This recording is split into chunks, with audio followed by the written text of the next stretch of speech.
This is the Extra Point Podcast. During this podcast, we will dive deeper into our Sunday teaching and share practical next steps for your faith journey.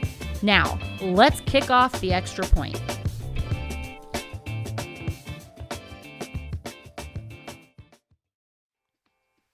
Hello, and welcome to the Extra Point Podcast. My name's Anna. I'm the youth pastor here at Southridge Church. Joining us is Cheryl, our Next Steps and Discipleship pastor, and we are diving directly into our week 3 of our series, Headlock. What has got a hold of you? And so we've been talking about the things that just have a grip on our lives, that where God wants to see us free. We have things that are really holding us back and weighing us down. And so this week, we're going to continue the conversation in things like treasures, assets, wealth, the things that tend to really pull us down and away from what God has for us. But God might actually still want to use those things. They're not against him. Right. They can actually be for him and for us and for others. So we'll kind of get the conversation moving with, if you haven't listened, go back to our YouTube and take a listen to that, or find it here on the podcast. Listen to week 3 of Headlock so you can follow right along.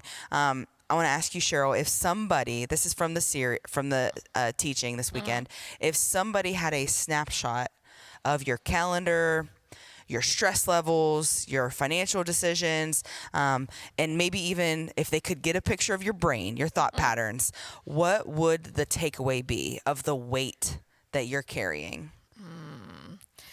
Yeah. What a terrible question to ask, I know. And listener, I want you to consider it too. Yeah. So I ran and grabbed my phone before this because I was like, I want to actually look at some of this so I can be real transparent here. So the majority of my calendar has to do with work, like ministry, work stuff, meetings, tasks, all those kind of things. There are some family related things, like if there's a doctor's appointment, or like we schedule our date nights in there, other various events or things that are in there. But the vast majority is work in my calendar. And Pastor Scott was saying this in the way of this can be telling of what we're putting the majority of our time and efforts into that causes that weight. And so it's not necessarily bad. Like you said, like this is work I am doing for God. Right. But, when my, just a snapshot of my month, right? Like when I have those days where literally, I think it might've been a couple weeks ago, it was like, it showed a ... on the bottom because there were too many little things on that day. Yeah. That's like, that's a big day. Like that's maybe I'm putting too much on the plate of my time to where it's like, where do I have that time to actually be with Jesus instead of doing for Jesus in that day? And so like my calendar, it probably shows a lot of all of that basically. And I don't necessarily look at that calendar before I schedule something else. Right. Always. Like I might like briefly look, or I kind of have a general idea of my days or weeks, but sometimes I just continue to add in those spots and not thinking about what it looks like as a whole. Yeah. And this comes from, I have a weight that I carry of, we're in this series on Wednesday nights that we're doing a group on called Mind Games, and like of people pleasing, not being able to say no at times. And that's a stress and a thing that I carry sometimes that like ends up making my calendar more full than it probably should be, to be completely honest. Yeah. My financial decisions. Oh yeah, I'm pulling up my bank app right now. This is crazy behavior.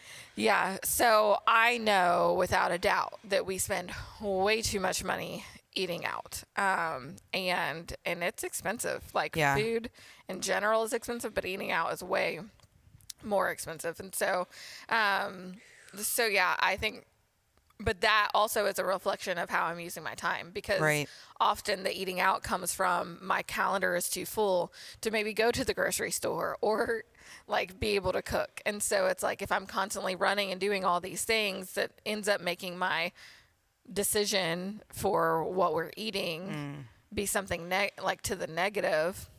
not just in a financial hit, but like health, like it's not healthy either.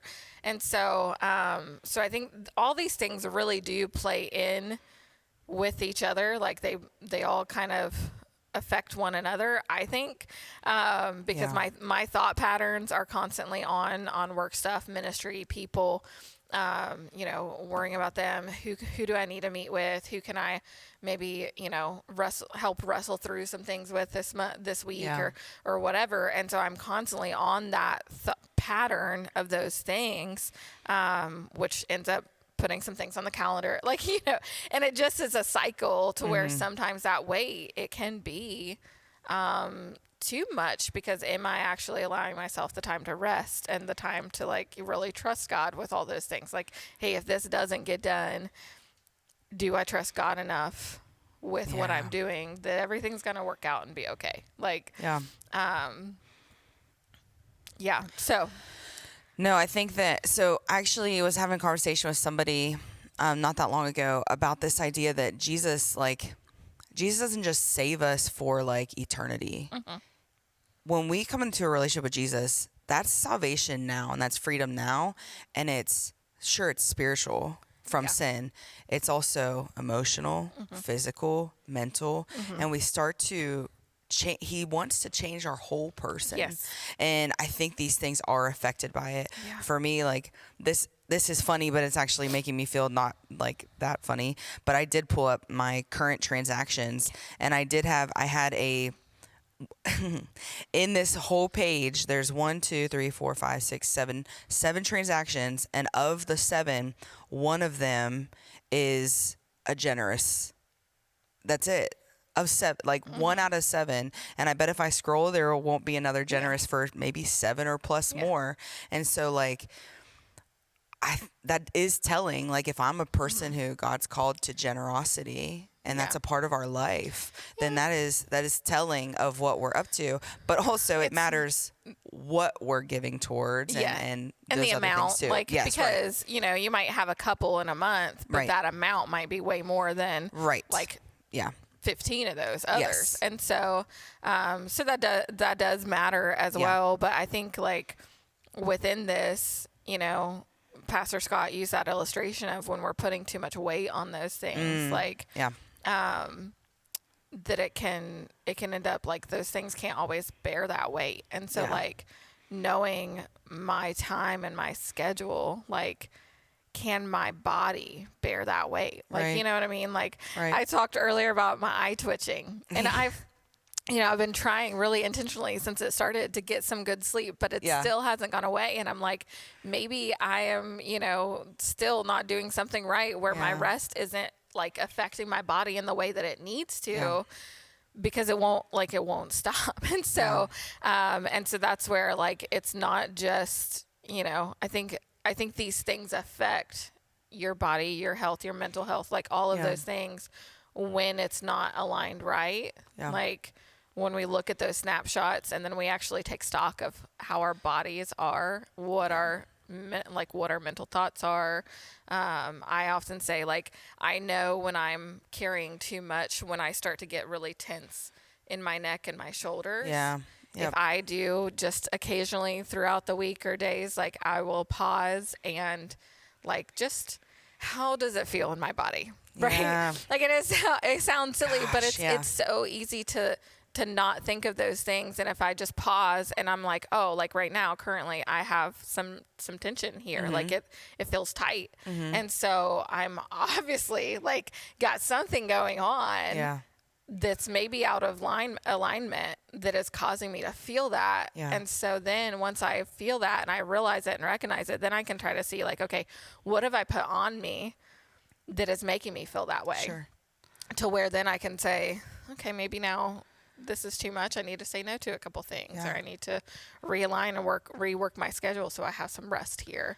Yeah, I love that. I love that because that makes me think of that, as Jesus was talking to the people, he's saying, your treasures, the things that are here and now will pass, Like, don't put your treasures in these things that are past, but instead your treasures in heaven.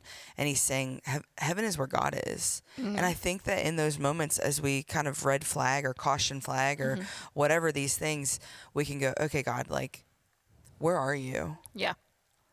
Because if heaven is where you are, and that's where I want my treasures to be, where are you in this situation financially? Where are you in this situation physically? Like, what do you have for me in my career? Like, what do you have for me in my family? And it's like, I think if we could take a log of that, like, God, where are you? Because that's where I want to build and where I want to put my treasure, like my stock in. Yeah, absolutely. Because I think that we see in ministry, obviously, like, we can easily think that, oh, we're putting our treasure in the right things, like doing all this stuff, meeting with all these people. But too much of that can actually end up being bad, because too much of that, maybe we're placing it on the things that we are doing rather than allowing God to move and work in those things. Sure. No, thank you for that. That's good. That's good food for thought for sure. Well, I want to give our listeners and viewers a thought here on, like, how does feeling weighed down versus or chained, or however we want to think about it, like, how does this feel versus feeling free? Like, how do those two feelings connect with who or what we are putting our trust in? Yeah. When I think of feeling weighed down, it might feel more like an obligation. Okay. It might feel more like your train of thought might be, I have to get this done. I have to do this today, or else, like, this might happen. You know oh what my I mean? gosh, Like, that is a weight. Just that, hearing you say that made me feel heavy, because so, that's like oh, yes, that's real. I think, like, that, if there's something that you're saying or feeling in that way, that's that feeling of being weighed down. Like, maybe you've put too much weight on this thing, versus feeling free. I think there's that thought of, man, I want to do this. It's going to be so great if I do this. Like, or, that feeling of, okay, God, these are the things that are on my plate this week. Help me prioritize, what really needs to get done and how I can, see you at work in these things. I think there's that level of looking at it, and yes, I have all this stuff planned on my calendar, but then really looking at it and saying, okay, can scheduling be put off a couple of days to allow me a little bit of space here to not stress about that today? Like, but I think really, when I think of this, I think of that thought pattern of, where does my brain go to when I think of that task, or I think that thing that I'm doing, or I think of how I have to spend that, like, need to spend that money, or like where that money's going to, or like, and I think that if you're free in it, it should feel like a healthy desire of wanting to, not just necessarily even getting to, but like, I want to do this. Like, I don't have to take my kid to a doctor's appointment, right? Like,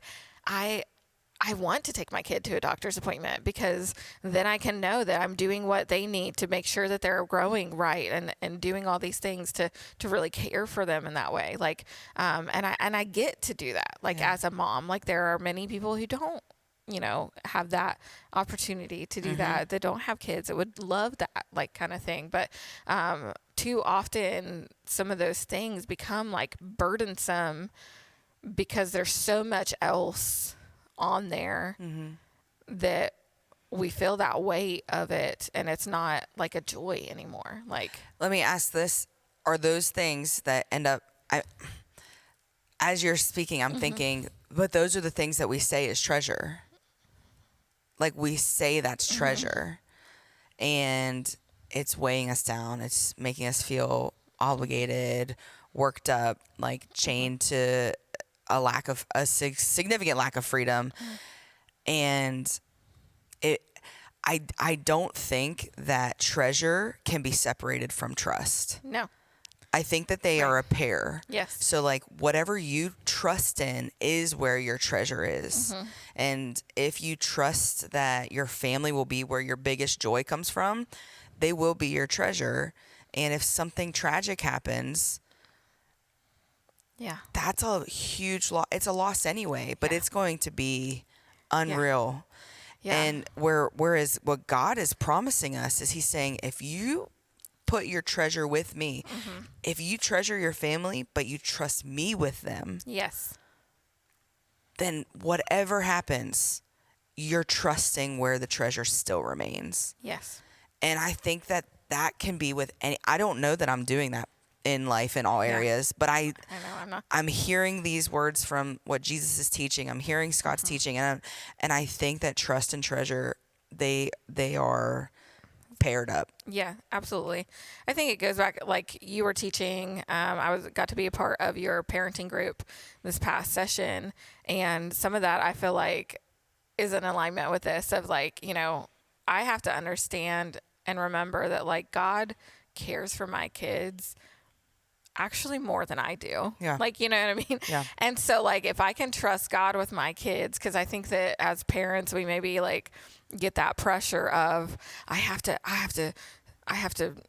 teach them exactly this or how to do this or how to succeed and like all these things. But like the reality is like you can get everything right as a parent, but your child still has free will to choose whatever they choose. You know what I'm saying? And so then sometimes you're putting so much stock in what you're doing that then you feel like you've failed the moment that your kid chooses something that's maybe unwise or unhealthy.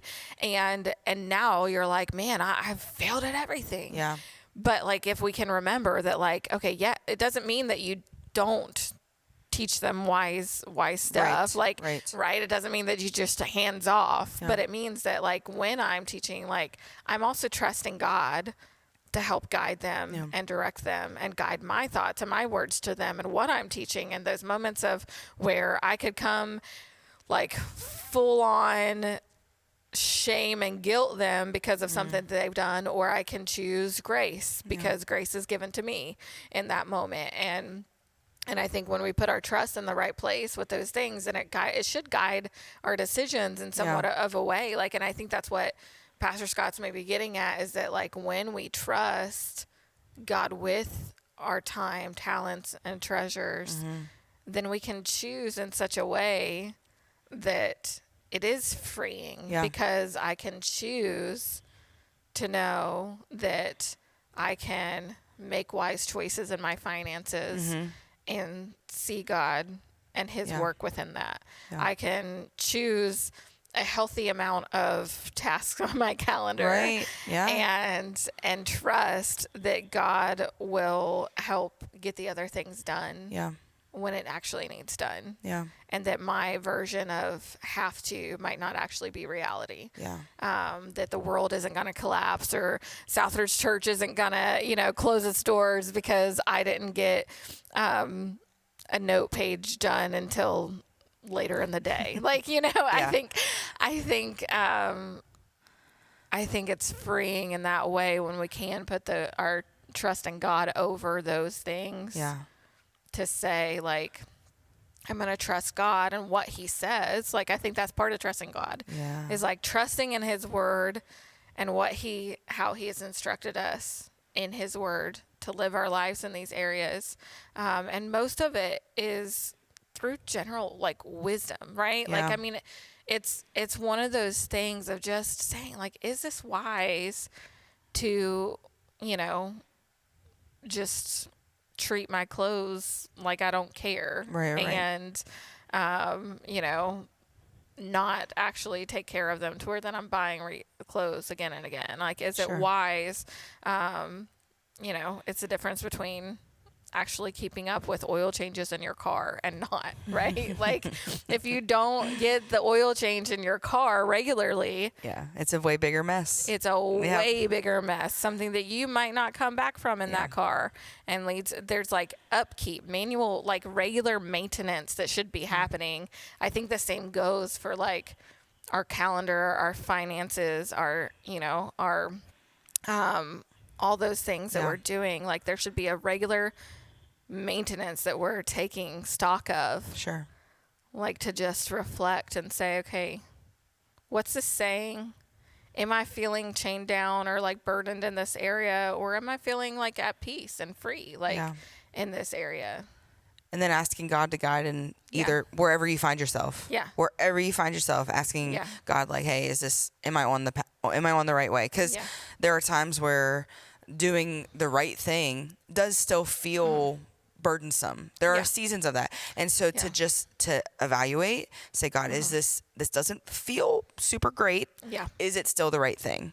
Because sometimes it is. And then other times we can, be met with him going, no, it's not. Let's move on.